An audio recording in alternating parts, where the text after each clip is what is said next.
19 साल पहले ही योगी ने लिख दी थी मुख्तार अंसारी की बर्बादी की तारीख। बुलडोजर वाले बाबा से टकराने की भूल पड़ गई भारी, मिट्टी में मिल गया मुख्तार। कृष्णानंद राय के सीने में 500 राउंड गोली उतारने वाला खून की हुई उल्टी से मरा। पहले बेहोश हुआ, 9 डॉक्टर्स ने 3 घंटे तक किया इलाज, फिर भी नहीं बनी बात। 786 नंबर की गाड़ियां, 6-6 फुट के बॉडीगार्ड, कभी जेल से चलाता था सरकार। बैठे बैठे करवा देते थे पोस्टिंग और ट्रांसफर, अब 72 हूरों के पास पहुंचा मुख्तार।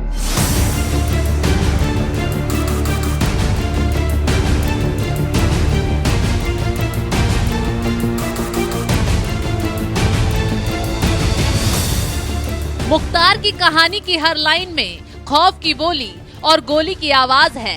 ठसक ऐसी कि पत्रकारों से मिलने आए तो हाथ में कट्टा टांग कर ले आता था, कमर में खोलकर 2 नाली दिखाता था, फिर कहता था पूछो क्या पूछना है। 786 नंबर की 20-30 गाड़ियां जब टोल से गुजरती तो किसी माई के लाल में हिम्मत नहीं होती थी कि पलटकर एक सवाल पूछ दें। जजों की कलम उसके खिलाफ फैसले लिखने से पहले कांप जाती और मोस्ट वांटेड होने के बावजूद आईजी, डीआईजी उसे घर तक छोड़ने आते। सफेद कागज पर लिखा मुख्तार अंसारी का लिखा नाम बैंकों के बॉन्ड पेपर जैसे काम करता था। किसी भी ठेके पट्टे में जाकर दिखाओ तो गारंटी मिल जाती है कि ठेका उसी के नाम पर होगा। इससे पहले कि मुख्तार की जिंदगी के जुर्म के पन्नों की तरफ झांके, उसके दहशत की दास्तां सुन लीजिए।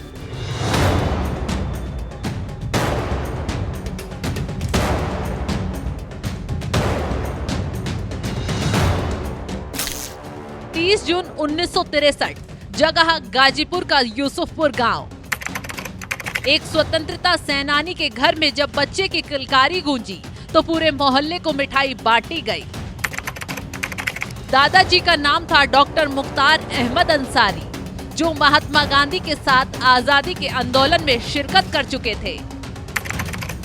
मुख्तार पैदा हुआ तो नैन नक्श उन्हीं के जैसे थे, इसलिए नाम उनके जैसा ही पड़ा, मुख्तार अंसारी।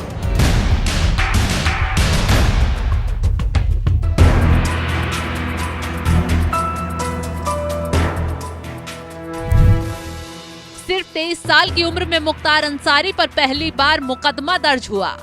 पढ़ाई की उम्र में उसने कट्टों और पिस्तल से खेलना शुरू किया। 80 के दशक में पूर्वांचल में 2 उद्योग तेजी से उभर रहे थे। पहला ट्रेनों का जाल बिछ रहा था तो रेलवे के स्क्रैप का कारोबार तेजी से बढ़ रहा था। दूसरा कोयले के खदानों तक रेलवे की डायरेक्ट पहुंच बन रही थी। मुख्तार अंसारी मुख्य रूप से रेलवे का स्क्रैप और कोयले का बड़ा ठेकेदार था। मुख्तार के काले कारोबार ने पूर्वांचल से लेकर पश्चिमी यूपी तक पांव पसारा हुआ था। मुख्तार के बिना आदेश के रेलवे के स्क्रैप और कोयले का कोई टेंडर नहीं ले सकता था। इसी धंधे में उसने खून खराबा शुरू किया और चंद महीनों में ही शूटरों की फौज भर्ती कर ली।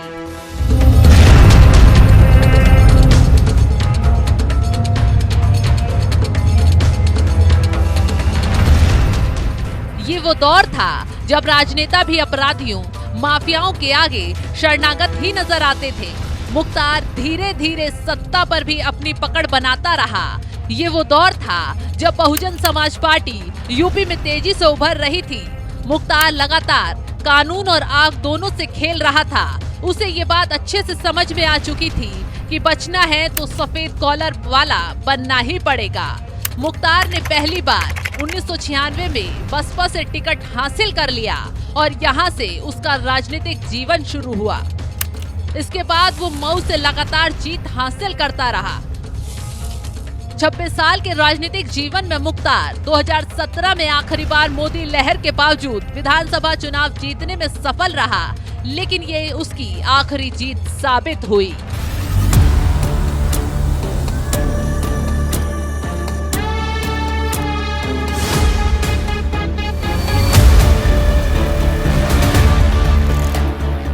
मुख्तार के दहशत की कई कहानियां हैं।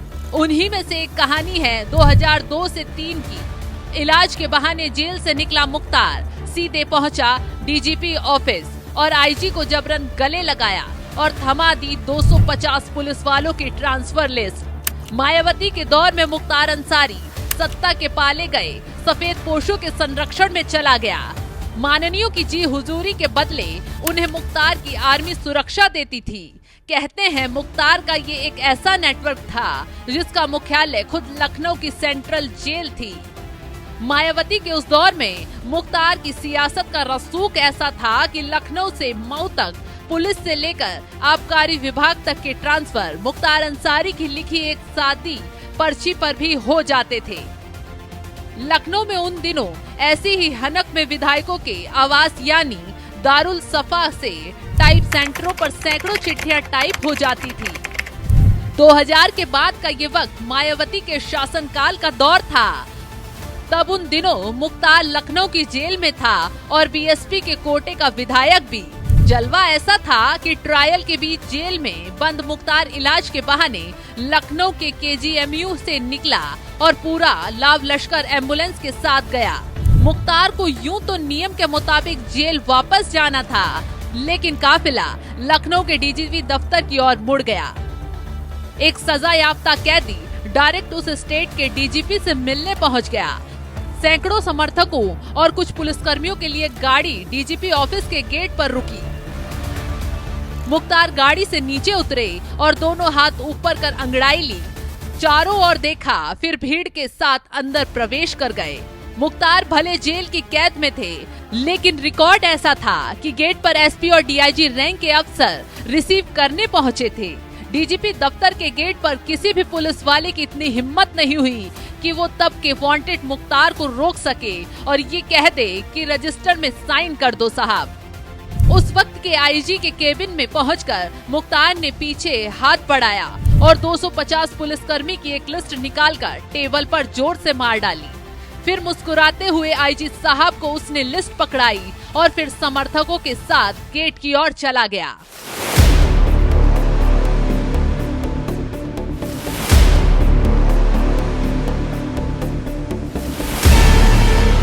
तीन दिन पहले ही डॉक्टर्स ने बताई थी सच्चाई, फिर भी परिवार ने असली बात छुपाई।